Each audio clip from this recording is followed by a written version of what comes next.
యేసు రక్తమే జయం. పరిచర్య ప్రైజ్ ద లార్డ్. సెప్టెంబర్ 18వ తేదీ 2025. ఈరోజు దేవుని వాక్యము. నా శ్రమలో నేను యెహోవాకు మొరపెట్టి తిని నా దేవునికి ప్రార్థన చేసి తిని. కీర్తనలు 18వ కీర్తన 6వ వాక్యము.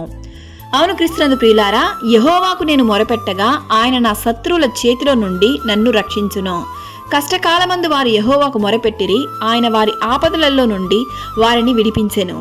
దేవుని వాక్యం ఇలా సెలవిస్తుంది, నీ భారము యెహోవా మీద మోపుము, ఆయన నిన్ను ఆదుకొనును. నీతిమంతులను ఆయన ఎన్నడూనూ కదలనీయడు. దేవుడు ఆశ్చర్యముగా ఉరుము ధ్వని చేయును. మనము గ్రహింపలేని గొప్ప కార్యములను ఆయన చేయును.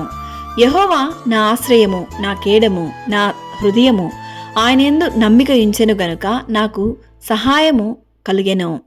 ఈరోజు ఈ వాక్యం వింటున్న ప్రియ సహోదరి సహోదరులారా, మీ శ్రమలలో దేవుని వైపు చూడుము, మోకాళ్ళుని ప్రార్థించుము. దేవుడే మీ ప్రతి అవసరతలను, మీ హృదయ వాంఛలను తీర్చి ప్రతి ఆశీర్వాదము ఆయన మీకు దయచేయును. సకల ఘనత మహిమ ప్రభావములు యేసయ్యకు మాత్రమే కలుగును గాక. ఆమేన్. God bless you.